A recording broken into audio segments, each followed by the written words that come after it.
주전 605년 신바벨론 제국의 통치자 느부갓네살 왕이 유다를 침공해 왔습니다. 그때 여호야김 왕을 비롯해서 왕족, 귀족을 포로로 잡아갔습니다. 그 중에 한 명이 다니엘입니다. 참 놀라운 거는 다니엘이 포로였잖아요. 잡혀간 사람이 있는데 바벨론의 총리가 됩니다. 느부갓네살 왕이 사후에 그 총리직에서 내려옵니다. 사임을 한 거죠. 벨사살 왕이 그 후에 등극을 하는데 사임을 했던 이 다니엘을 다시 한번 총리로 재임명을 합니다. 그 후에 세계 역사가 큰 지각 변동을 일으키는데 메데 바사가 신흥 제국으로 세계 역사 앞에 이제 등장을 합니다. 페르시아죠. 당연히 페르시아에 의해서 바벨론이 무너집니다. 또 한 번 다니엘이 총리가 돼요. 놀라운 일이죠. 그때 다니엘 나이가 85세였습니다. 청소년 시기에 잡혀가가지고요. 포로로 85세 다리오 왕 때 총리가 또 한 번 되는 거예요. 주전 538년에 고레스 왕 때 통치할 때 이스라엘 민족이 포로 귀환을 하는데 70년 만에 일어난 일입니다. 70년 동안 나라가 없었어요. 나라 없는 나라에서 다니엘이 총리가 되었던 거죠. 당연히 마음이 궁금할 수밖에 없어요. 포로로 잡혀갔는데도 불구하고 총리가 되었나. 그쪽으로 마음이 쏠릴 수밖에 없습니다. 그런데 저는 다니엘이 총리 된 것에 대해서 관심이 전혀 없습니다. 영도 없습니다. 입지전적의 인물인 건 맞는데 성경 밖에 잘 보면 세계사를 보면요. 흙수저에서 태어나서 대통령까지 된 사람도 있습니다. 세계적인 기업의 회장이 된 사람도 있습니다. 또 하나, 다니엘은 포로로 잡혀가서 단 한 번도 총리가 되겠다고 결심한 적도 없습니다. 목적을 세운 적도 없습니다. 정치가로 성공하려고 하나님 앞에 기도한 적도 없습니다. 이게 뭐예요? 다니엘이 총리가 됐다는 것은 한마디로 하나님이 하신 일이기 때문입니다. 우리가 이 시간에 집중해야 될 것은 하나님이 어떻게 하셨는가를 집중하는 거예요. 다니엘이 총리가 되었다는 이 부분이 아니고 다니엘의 어떤 능력과 힘으로 되었다는 것이 아니고 다니엘이 어떻게 포로로 잡혀갔는데도 불구하고 신앙과 믿음을 흔들리지 않고 지속할 수 있었나 여기에 집중하려고 합니다. 어떻게 흔들리지 않았나는 거지요. 저 사모하는 교회가 앞으로 이제 부흥을 할 텐데 뭐 변호사도 나올 거고 또 사업가도 나올 겁니다. 사자 들어가는 박사도 나올 거고 석사도 나올 거고 직장 아주 괜찮은 직장 유명 직장 다니는 사람도 나올 거예요. 또 헌금도 많이 한 분도 나올지 모릅니다. 그 사람들이 우리 교회에 나온다고 해서 제가 그쪽으로 쏠리기 시작한다고 생각해 보십시오. 직위와 명예와 헌금 하나님을 더 의지하는 게 아니라 그쪽을 더 의지한다고 생각을 해 보십시오. 백승철 목사가. 그러면 그때부터 교회는 교회가 아닙니다. 신문에 광고를 내가지고 사모하는 교회 폐쇄, 교회 폐쇄하겠습니다. 이렇게 광고를 내야 돼요. 신실한 교회로 가시라고. 교회는 그럴 수가 없는 거지요. 교회의 중심은 뭐냐? 성도 한 사람 한 사람들의 믿음과 신앙입니다. 그 외에 어떤 것으로도 포장될 수가 없다. 그 사람들이 교회 안에서 존중을 받아야 되는 거죠. 비록 헌금을 많이 안 한다 그러더라도 아니면 기업인이 우리 교회에 들어온다 할지라도 총리가 우리 교회에 들어온다 할지라도 믿음과 신앙이 존중받는 공동체가 되는 것이 하나님이 원하시는 교회의 상이지요. 그래서 다니엘의 믿음과 신앙을 집중적으로 이 한 시간에 저희가 다시 한번 생각해 보려고 하는 겁니다. 자, 다니엘서 1장 8절입니다. 다니엘은 뜻을 정하여 왕의 진미와 그의 마시는 포도주로 자기를 더럽히지 아니하리라 하고 자기를 더럽히지 않게 하기를 환관장에게 구하니 그랬어요. 이것이 다니엘의 신앙의 최종 결론이기도 합니다. 다니엘의 신앙과 믿음을 한 문장으로 다니엘서 1장 8절이 이렇게 기록해 놓고 있어요. 다니엘은 뜻을 정했다. 결심했다. 다짐했다. 하나님 말씀대로 살기로 결심한 겁니다. 하나님 생각대로 내가 움직이려고 결심한 거예요. 마음을 다진 겁니다. 하나님의 목적과 뜻에 집중하려고 마음에 결심을 하는 거예요. 성도 여러분, 결심한 겁니다. 다니엘이 어떤 행동을 한 게 아니고 뜻을 정한 겁니다. 하나님 앞에 뜻을 정하면 나타나는 현상이 뭐지요? 반드시 그 사람을 하나님이 돕습니다. 이거는 신앙의 공식입니다. 다니엘이 뜻을 정한 이유가 뭐예요? 여기 보니까 자기를 더럽히지 아니하려고 그의 마시는 포도주와 진미를 먹지 않으려고 음식을 먹지 않으려고 레위기 11장에 보니까요 음식에 대한 율법의 규례가 있습니다. 부정한 동물 고기는 먹지 않는다는 거죠. 먹지 말라는 거죠. 피 뿌리는 동물 고기 먹지 않는다. 또 우상 제물에게 바치는 음식은 먹지 않는다.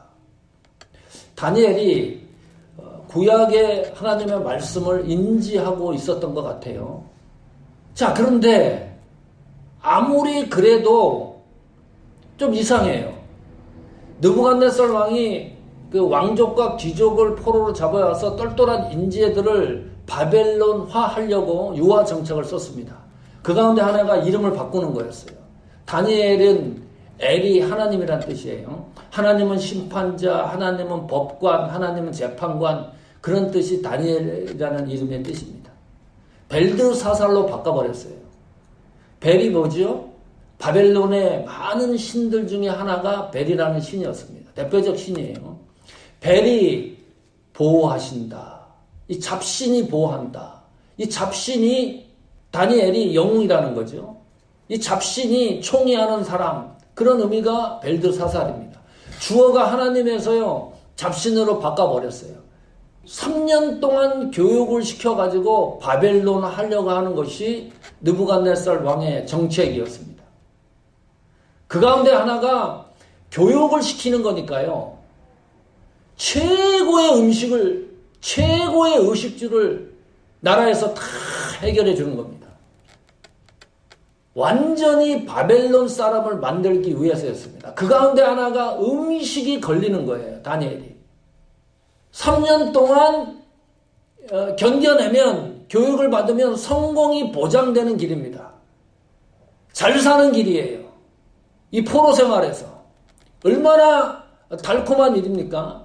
전혀 걱정할 것이 없는데 먹고 사는 것도 걱정이 될 거. 그냥 공부만 하고 있으면 3년 후가 되면 바벨론의 정기에 진출할 수도 있고.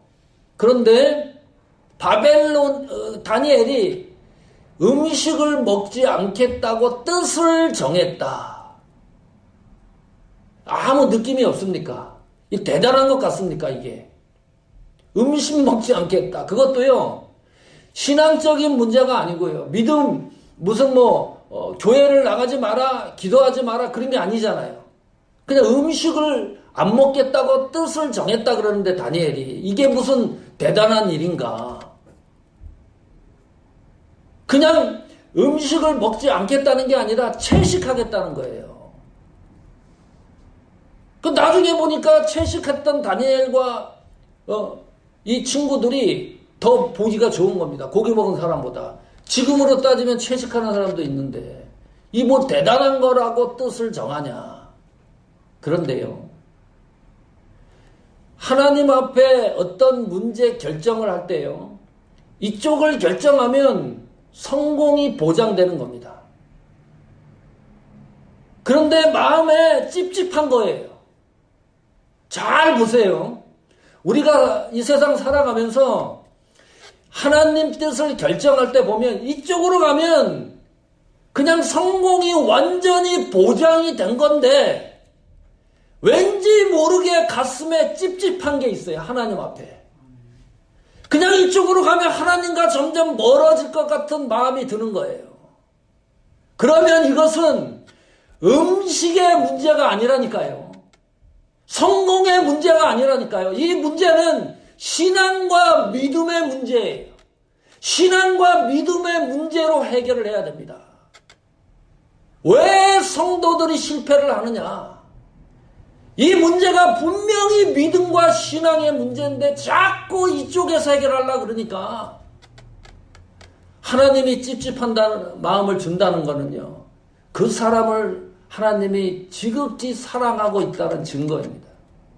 하나님이 머리털까지 세신 바 됐다 그러는데 그 마음을 계속 주면 이쪽 신앙의 영역에서 해결을 해야 될 문제입니다. 그래서 다니엘의 뜻을 정하는 거예요. 아무것도 아닌 것 같은데 이 아무것도 아닌 같은 뜻을 정하는 다니엘을 통해서요, 하나님이 어떻게 역사하는가를 우리는 너무나 잘 알고 있어요. 치필에이 있죠. 그 맥도날드 같은 패스트푸드점 너무 잘 알아요. 그 회장이 주일날 문을 닫습니다. 드라이브스루 하는 것도 그렇고 문을 아주 완전히 닫아버려요. 회장이 왜 닫으세요? 그 하루 주일날 영업 못한다고 생각을 해보세요. 간단합니다. 찝찝한 거예요. 내가 신앙인이라면 주일을 거룩하게 지키라고 성경에 기록이 돼 있는데 그 찝찝한 마음을 느끼지 않았다 그러면 이상한 거죠. 그것이 통 큰 회사든 내 개인적인 문제든 관계없이 신앙적 믿음적 문제로 찝찝함이 있으면 이쪽에서 반드시 해결을 해야 돼요. 그래야 하나님이 하시는 일을 내가 경험할 수 있습니다. 그때부터는 하나님이 하시는 거예요. 참 묘한 일입니다. 자, 다니엘서 1장 9절 보십시오. 하나님이 다니엘로 환관장에게 은혜와 긍휼을 얻게 하신지라. 그 이후로 하나님이 다니엘을 위해서 하나님이 하시는지라. 다니엘을 위해서 모든 일들을 하나님이 하시는 거예요. 내가 다니엘이 하는 게 아닙니다. 전혀 다니엘이 한 일이 없어요. 아무것도 없어요. 그냥 포로로 잡혀가서 믿음과 신앙만을 지켰습니다. 근데 그 이유를 하나님이 하시고 있어요. 놀랍지 않습니까? 나는 우리 교회가 신앙과 믿음으로 순간마다 뜻을 정하는 일에 있어서 하나님이 역사하고 하시는 놀라운 일들을 저희 교회가 또 성도 여러분들이 경험되어지기를 간절히 축복합니다. 다니엘이 순간마다 흔들리지 않고 믿음을 지속시켰던 이유가 뭘까요? 흔들리지 않은 이유가 뭘까요? 성경에 기록하기를 그 핵심적인 내용이 기도와 감사입니다. 너무나 잘 아는 내용이죠. 자, 다시 한번 확인을 해야 될 필요가 있습니다. 다리오 왕 때 다니엘이 총리로 임명됐다 그랬죠. 그 정치인들이 보니까 너무 배기 싫은 거예요. 다니엘이 포로로 잡혀와서 총리가 됐으니까 우리는 뭐냐, 그래서 비리를 캐기 시작을 해요. 다 캐는데 단 한 건도 나오지 않는 겁니다. 도저히 비리로 다니엘을 총리직에서 내려오게 할 수가 없는 거죠. 그래서 법안을 상정을 해요. 이 사람들이 30일 동안 기도하는 것을 막는 법안을 상정을 합니다. 왕에게만 칭송할 수 있도록 상정을 해요. 만약에 그 법을 어기면 사형, 그 조항까지 집어넣었어요. 사자굴 속에 가서 사람을 죽이는 일입니다. 그런데 다니엘이 그 문제를 어떻게 대처하는가를 잘 살펴보십시오. 다니엘서 6장 10절입니다. 다니엘이 이 조서에 어인이 찍힌 것을 알고도, 여기 잘 보시면 조서에 찍힌 걸 알고도 다니엘이 항거한 겁니다. 반대한 겁니다. 이 말은 뭐죠? 총리직에서 내려오는 거 괜찮다, 그런 의미가 아니고 사자 굴 속에 들어가 죽는 거잖아요. 나는 주를 위해서 죽어도 괜찮다. 항거했다, 알고도 그렇게 했다는 말이 그 말입니다. 나는 주를 위해서 내 생명을 던져도 괜찮다. 왜요? 기도하는 것을 통제했기 때문입니다. 나라의 정책이 예배 드리는 걸 통제한 거예요. 하나님을 경배하는 모든 걸 통제했기 때문에 나는 주를 위하여 죽어도 괜찮다. 이것도 해석상의 문제인데 30일 동안입니다. 여러분, 30일 동안 기도 안 하면 생명과 바꾸겠습니까? 지금 바벨론 시대라고 생각을 해보세요. 그냥 이거는 1년, 2년도 아니고요. 한 달 30일만 기도하지 말라는 겁니다. 너무나 심플해요. 간단해요. 그냥 거기 정책에 따라가면 나는 총리직 유지하고 아무 문제가 없습니다. 근데 그걸 어기면 죽이겠다는 거잖아요. 다니엘을 잡겠다는 건데, 그 법안을 만들어가지고. 그러면 30일 동안만 섬기지 않으면 아무 문제가 없습니다. 30일 동안 기도해요. 기도하지 말라는 겁니다. 근데 다니엘이 그 문제를 가지고 항거하는 거예요. 이해하실 수 있습니까? 거기에 여러분 생명을 던질 이유가 있습니까? 다니엘이 보통 대단한 인물이 아닙니다. 이렇게까지 해야 되느냐? 생명을 던질 일이냐, 그것이. 이거 뭐 다 시작과 끝이, 그 시간을 다 공개적으로 알려줬는데도 불구하고 1910년도에 조선이 일본에 합병됐습니다. 나라가 사라졌습니다. 1932년이죠. 그때부터 일본이 신사참배를 강요했습니다. 이 종교의식이 아니다. 이거는 국민의례다. 국가의식이라는 거예요. 1935년부터요. 한국에 들어와 있던 기독교라고 이름이 붙여져 있는 모든 교단 단체들이 다 총회에서 가결을 했습니다. 신사참배하는 건 가하다. 신사참배하는 건 죄의식을 얻게 만들어놨어요. 이거는 뭐 국민의례니까. 평양 서문박 교회당에서 장로교 총회가 있었습니다. 27회 총회입니다. 마지막까지 신사참배를 반대하던 장로교까지 무너졌습니다. 신사참배는 가하다. 다 길을 열어놨습니다. 그 시대에. 이거는 다니엘이 항거한 것과는 비교가 안 되는 거지요. 이건 언제 끝날지 모르기 때문에 신사참배라는 게. 그런데요, 시골, 작은 교회, 신앙을 지켜나가는 몇몇 사람들, 다수가 아니라 소수의 무리들이 신앙 양심 때문에 감옥 가는 사람들이 있기 시작을 하는 거예요. 평양 성무소에 가고 청주 교도소에도 가고, 밖에 나와가지고 주기철 목사님 같은 경우는 형무소에서 죽지 않습니까? 순교하지 않습니까? 평양 형무소에 주남선 목사님, 한상동 목사님, 손양아 목사님은 청주 교도소에 수감되어 있었습니다. 감옥에 들어있던 모든 사람을 죽이기로 작정을 했습니다. 도저히 이 사람들이 안 되니까. 근데 8월 15일 날 광복이 된 거예요. 감옥에 갇혀있던 이 신앙을 지켰던 성도 목사님들은 죽기를 각오하고 있는데 8월 15일 날 추록이 된 겁니다. 주남사 목사님, 한상덕 목사님, 손양아 목사님이 우리 하나님 앞에 잘못한 거 회개하자. 신사참배를 찬성했던 목사님들이 그렇게 회개 운동을 하고 있는데 분파주의로 몰아쳤습니다. 니들만 신앙생활 제대로 하는 거냐. 이 시대의 바른 예수님의 제자를 양육해야 되겠다. 그래서 신학교가 세워진 게 고려신학대학원입니다. 그것이 우리 교단입니다. 신학교 다닐 때 기가 딱정이가 질 정도로 얘기를 들었습니다. 제가 모시고 있던 은강교회 박지덕 목사님도 우리 고신 총회장이었습니다. 94년에 내가 미국 유학 올 때 그때 그 교회의 강도사였습니다.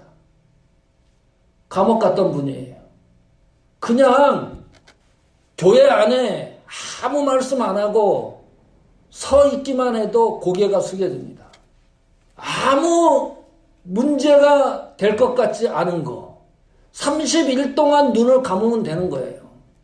근데 뜻을 정한 이유가 뭐예요? 내 마음이 찝찝한 거예요. 하나님의 성령의 감동이 나를 잡고 아니지 않느냐 이거. 기도 못하게 하는 게 이거 아니지 않느냐. 예배 못하게 막는 거 이거 아니지 않느냐. 하나님 앞에 예배를 보는 게 아니고 드리는 거 아닙니까? 내가 삼재물로 드리는 건데 이걸 막아버리면 단 하루도 나는 살 수가 없다. 나는 이 문제로 내 생명을 건다. 그러지 않고는 이 문제를 해결할 길이 없는 거예요. 근데 역사적으로 그런 분들이 있다니까요. 다수가 아니고 적은 무리입니다. 다니엘서 6장 10절 다시 보십시오. 집에 돌아가서 그 방에 예루살렘을 향하여 열린 창에서 뭐 한 거지요? 기도한 겁니다. 자, 다니엘의 이 행위를 잘 보십시오. 그전에도 그렇게 했다는 겁니다. 창문을 열고. 그러면 몰래 기도할 수도 있잖아요. 집에 가서 자기 혼자 이불을 뒤집어 쓰고 기도를 한다든지 뭐 그러면 되는데 그 전에 했던 대로 창문을 열고 기도를 하는 겁니다. 뭐예요 도대체? 내가 지금 기도하고 있다. 공개해버린 겁니다. 나는 크리스찬이라는 것을 온 세상 만방에다 선포한 것과 같습니다. 이 이마에 사모하는 교회 성도라고 써붙이고 돌아다니는 거예요. 뭐 마켓 갈 때도 뭐 시장 갈 때도 자동차 운전하고 갈 때는 자동차 사방에 나는 사모하는 교회 성도라는 것을 써놓고 다니는 것과 같습니다. 그리고 여기 또 보면 전에 행하던 대로 하루 3번씩 무릎 꿇고 기도했다. 기도하는 건 너무 잘 알아요. 기도해야 돼요. 그런데 다니엘이 다리오 왕의 법률 공포에 죽음에 이르게 됐는데 거기에 대하는 다니엘의 그 모습이 너무나 태평스러워요. 그냥 전에 하던 대로 하루에 3번씩 기도한 겁니다. 금식 기도한 거 아니에요. 철야 기도한 거 아닙니다. 누구에게 기도 부탁한 것도 아닙니다. 그냥 하던 대로 기도한 겁니다. 참 대단한 인물입니다. 전에 하던 대로 기도하는 능력이 있어야 이 세상을 감당할 수 있습니다. 내가요, 익숙한 기도하는 모습이 있어야 돼요. 내 몸에 익은 기도가 있어야 돼요.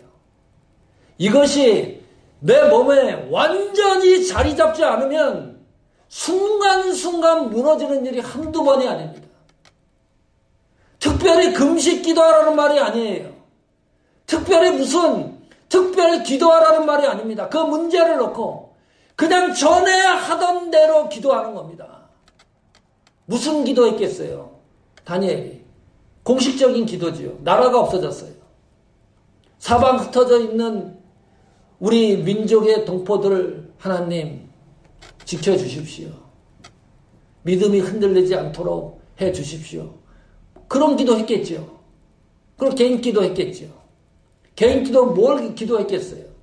하나님, 내가 찝찝한 마음이 있어서 하나님 앞에 생명을 겁니다. 내 이 결심과 이 뜻을 정한 이 마음을 하나님 잘 지켜주십시오. 누가복음 22장 39절 보십시오.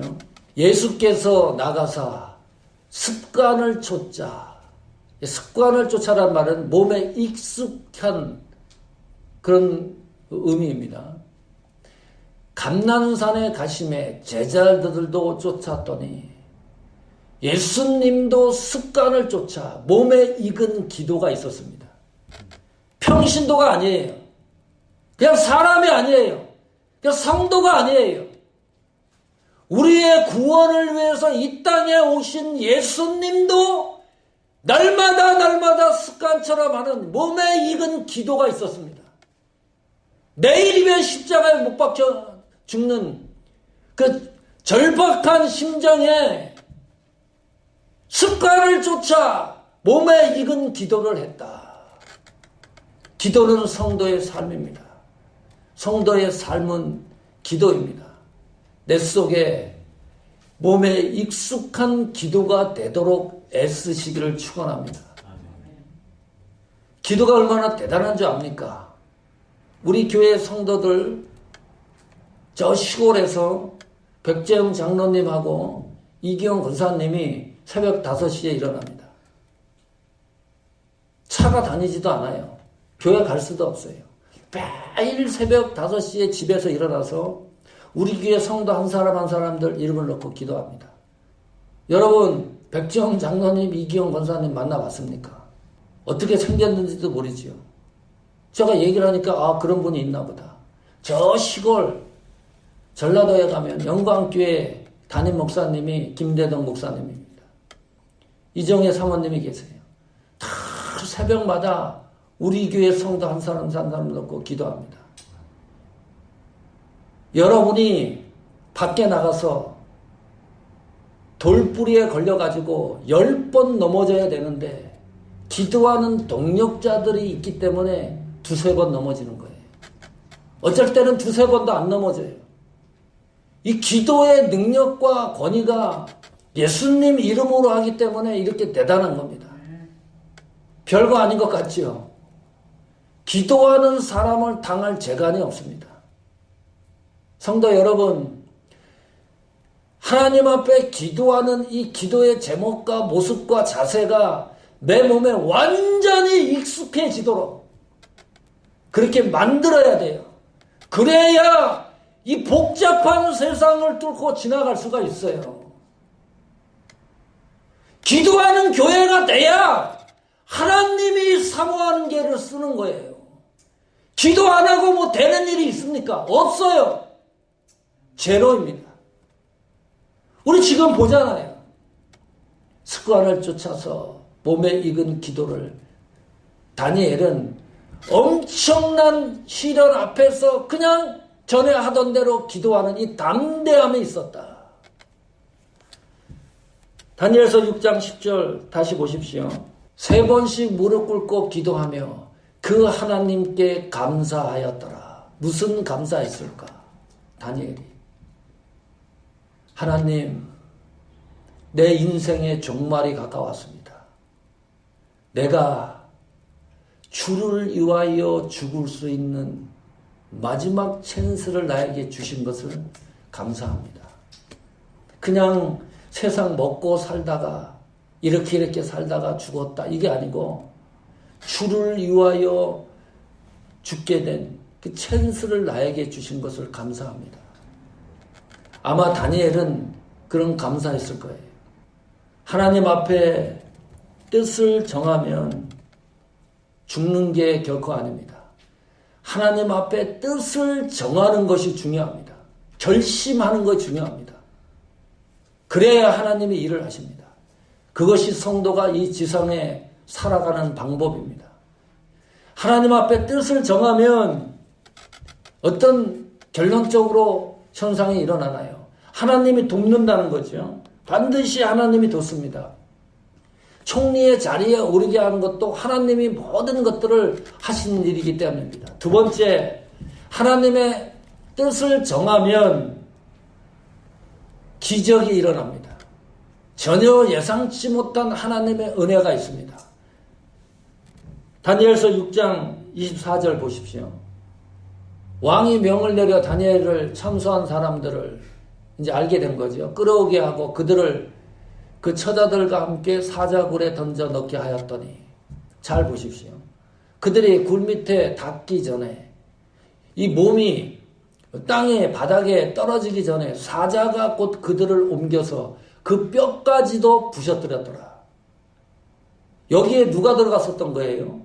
다니엘이 들어갔었어요. 근데 그 사자굴에서 다니엘이 살아납니다. 도저히 설명할 수 없는 하나님의 기적입니다. 뜻을 정하면 예상치 못한 은혜가 반드시 있습니다. 계산이 안 돼요. 신비적인 정도가 아니라요, 사자굴 속에서도 살아나는 기적과 같은 경험을 하게 된다. 세 번째, 뜻을 정한 사람들을 통해서 하나님은 영광을 받습니다. 아무에게나 받는 게 아니죠. 다니엘서 6장 26절, 내가 이제 조서를 내리노라. 내 나라 관하에 있는 사람들은 다 다니엘의 하나님 앞에서 떨며 무서워할지니 그는 사시는 하나님이시여 영원히 변치 않으실 자시며 그 나라는 망하지 아니할 것이요 그 권세는 무궁할 것이며. 누가 말하는 건가요? 다니엘이 간증하는 겁니까? 아니요. 예, 다리오 왕이 증언하는 겁니다. 다니엘의 하나님 앞에서. 우리가 신앙생활하면서 한 번 이 정도는 돼야 되지 않겠습니까? 백승철의 하나님 앞에서, 사모하는 교회의 하나님의 앞에서, 이민심 집사님 하나님 앞에서, 김경자 사모님 하나님 앞에서, 천배나 권사님 하나님 앞에서, 유기원 형제님 하나님 앞에서, 최재호 전사님 하나님 앞에서, 황기문 장로님 하나님 앞에서, 최장혁 사모님 하나님 앞에서, 백정숙 사모님 하나님 앞에서 두려워 떨며 사시는 하나님이시오. 이거 또 설교하려고 그러면 한두 시간 해야 돼요. 하나님의 모든 영광에 대해서 다니엘이 말하는 게 아니라요, 옆에 있던 다리오 왕이 다니엘의 신앙을 보고 하나님은 정말 살아계신다. 하나님은 변치 않으신다. 하나님의 나라는 망하지 않는다. 하나님의 권세는 무궁할 것이다. 27절 보십시오. 그는 구원도 하신다. 건져내기시도 하신다. 땅에서든지 이적과 기적을 베푸시는 분이다. 그 하나님은 다니엘을 구원하신 분이다. 어떻게 해요? 사자의 입에서 벗어나게 하실 정도로 그 하나님의 권위와 능력은 말할 수가 없는 분이시다.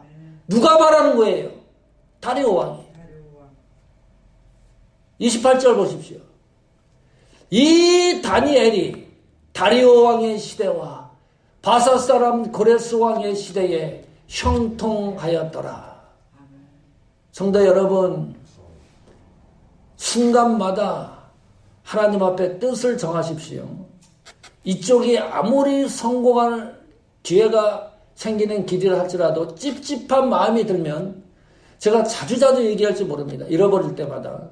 찝찝한 마음이 들면 빨리 신앙과 믿음의 길에서 해결하십시오. 그 문제들을. 그러면 하나님이 돕는 놀라운 역사들을 기록할 수 있습니다. 그 은혜가 사모하는 교회와 여러분 삶 속에 충만하기를 축복합니다.